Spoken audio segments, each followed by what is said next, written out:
24 घंटे के अंदर तो उसने अपनी सारी शक्ति को झींगुर में भर दिया, तो पर भी जम आए, उसके पैर भी जम आए, उसकी मूछें भी जम आई, और बस 24 घंटे के बाद जो निकला तो फौरन उसने दूसरे को पकड़ा और उसको संपुट कर दिया। तो महात्मा बड़े होशियार होते हैं, तुमको नहीं मालूम कि वो कैसे पकड़ते हैं, आपको कुछ नहीं पता, जानते ही नहीं हो। इसलिए आप ये मत समझो ये सूखा सत्संग नहीं है। आपने कल देखा अपनी आंखों से कि 4 बजे से लाइन लग गई और सारी रात जाड़े में बैठे रहे, तो आपको ये जानना चाहिए कि सारी रात जगह एक तपस्या की, ऊपर से सर्दी थी और लाइन में धीरे धीरे बैठ करके खिसके हैं, धीरे धीरे आए और लाइन अभी तक लगी हुई है। अगर इसको देख करके तुमको अगर कुछ भी देश का और तुमको धर्म का और अध्यात्मवाद का और मोहब्बत प्यार और महात्मा फकीरों और सेवकों का अगर अनुभव नहीं होता है तो तुम्हारी बुद्धि जानवरों से भी गई गुजरी। फिर तो मैं ये कहूंगा कि जानवर ही अच्छे, आदमी अच्छा नहीं। इस दृश्य को आप देखिए, इस दृश्य को वैसे मेरे पास ऐसा रास्ता है कि मैं 4 ही घंटे में इसको निपटा दूं, लेकिन मैं ये दिखाना चाहता हूं कि देवियां कैसी बैठी हैं, कतार लगाकर, पुरुष कैसे बैठे कतार लगाकर क्या इंतजारी कर रहे हैं और इस ठंडी में किस तरह से तपस्या कर रहे बैठे हुए हैं, ये आपको दिखाना चाहते हैं। ये महात्माओं का गोपनीय राज है। ये राज और रहस्य कुछ दिनों के बाद आपकी समझ में आएगा, अभी तो नहीं आ सकता। इसमें अगर आध्यात्मिकता का कहीं मसाला ना होता, सच्चा और सत्य, तब तो आप बहुत दूर चले गए होते। ये तो असली चीज है और वही सबको घूम फिर करके उसी जगह पर आ जाना, आएंगे वही। वो रास्ता एक दिया जा रहा, अभी रास्ता और रास्तों के स्रोत अभी खोल दिए जाते हैं, तो चारों तरफ गली कूचे से और फौरन पगडंडी और सड़कों पर आकर और फौरन आ जाएंगे बिल्कुल। फिर आप देखिएगा इस दृश्य को, तो आप ऐसा मत समझो वो कहते तो कुछ नहीं है। अगर कह दें कि तुम ये हो, तुमने सुबह इसको मारा, शाम को इसको मारा, इसकी चोरी की, इसकी डकैती की, इसका बुरा किया, इसका ये किया, तो 2 मिनट नहीं ठहरोगे। फिर तो 2 मिनट नहीं ठहर सकते हो, भाग के चले जाओगे, करे यहाँ तो सब कुछ खुल गया, यहाँ तो कुछ नहीं है। लेकिन वो धीरे से पोशीदा रखकर वो धीरे धीरे धीरे धीरे जब रास्ते पर ले आएंगे और बांध लेंगे, तो कहेंगे अरे बेटा, हे बच्चे, तूने बहुत कुछ कर लिया, ये काम किया है। तब उसका होश उड़ जाएगा और वो अपनी जगह पर आ जाएगा।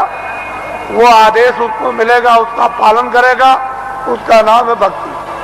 वाल्मीकि बदल गए, गंगा बदल गई, सदन कसाई बदल गए और बड़े बड़े राजे और जिम्मेदार बदल गए और डाकू और बदमाश बदल गए, बड़े लुच्चे और लफंगे बदल गए। महात्माओं के पास पहुंच करके बदल जाते और बड़े बड़े सिद्ध हो गए और बड़े ज्ञानी हो गए और त्रिकालदर्शी हो गए और जो इतिहास बना दिया उसको अभी तक कोई काट नहीं सका।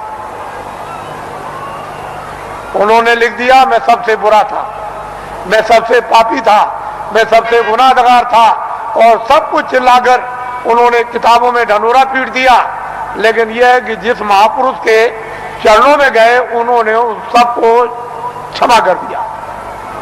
उसके बाद में मसाला है, जड़ी है, औषधि है, बूटी है, उसको लगा करके और सबको धो डाला।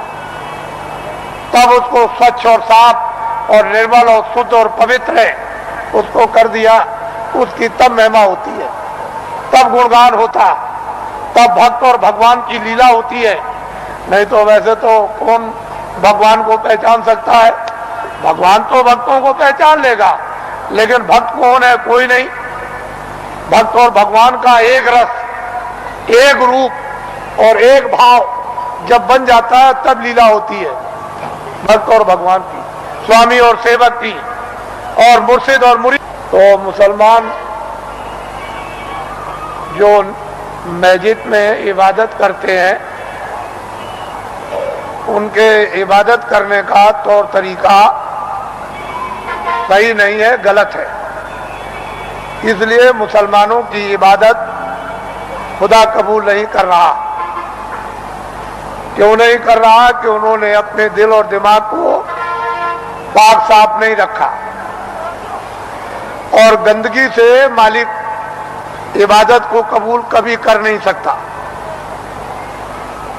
इसलिए उनकी इबादत कबूल नहीं होती और वक्त उनका जाया हो रहा।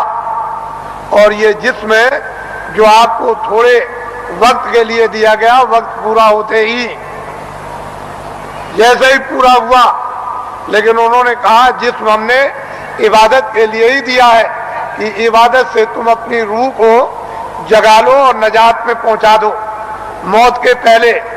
लेकिन आपने इसको समझा नहीं, वक्त पूरा हुआ और रूह को जिस्म से निकाल दिया।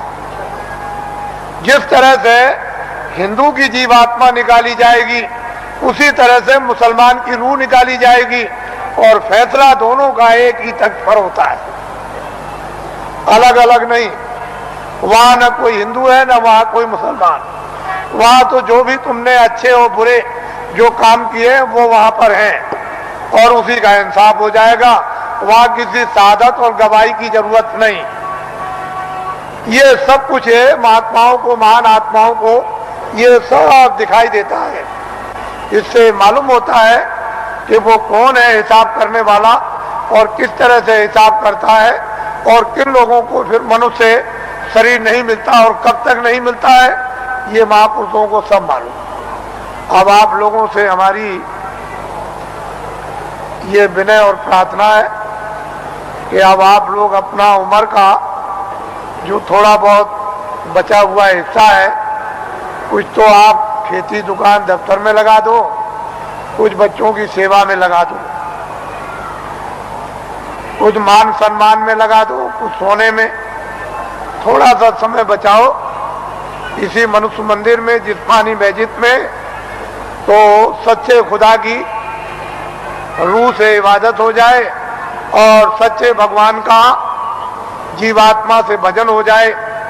तो ये जीवात्मा उस नूर को, यानी वो रूह नूर को वो पाले, यानी जीवात्मा उस प्रकाश को प्राप्त कर ले जो इसकी जान है, जिसके बगैर ये बेखबर और अकेली इस बियाबान अंधकार जंगल में ये मारी मारी फिरती है, उसका कोई सहारा, देखभाल करने वाला नहीं। इतना काम तुम करोगे बचा हुआ थोड़ा समय। बाकी जो जो आदेश आपको मिलता जाए 23 घंटे के अंदर, 1 घंटा तो आप रिजर्व कर लो कि 10 मिनट सुबह, 10 मिनट शाम को, 10 मिनट दोपहर में, 10 मिनट दोपहर बाद और 10 मिनट अर्ध रात बाद। इस तरह से 1 घंटा तो रिजर्व कर लो, बचा करके रख लो। और 23 घंटे के लिए जितना जितना आदेश मिले, दफ्तर के लिए, दुकान के लिए और खेतों के लिए और बच्चों की सेवा के लिए, आए गए मेहमान के लिए और सोने के लिए और स्नान करने के लिए, अस्पताल में जाने के लिए, जितना आपको आदेश मिल जाए वो तो आप इसकी हिफाजत कर लो। इसमें बैठी हुई जीवात्मा, उसकी भी हिफाजत कर लो। दोनों काम आपके लिए सुलभ हो जाएं, ये भी ठीक और जीवात्मा भी तुम्हारी जाग जाए।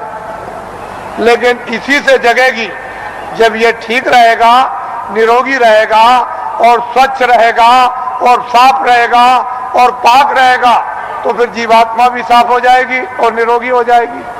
नहीं, ये रोगी तो वो भी रोगी, ये गंदा तो वो भी गंदी, मन गंदा, बुद्धि गंदी, आंख गंदे, चित्त गंदा, तो जीवात्मा और अंतःकरण भी गंदा। तो फिर बीमारी कैसे जाएगी, ये रोग और कोड़ कैसे जाएगा? तो इसलिए आप थोड़ा रिजर्व करो अपने समय।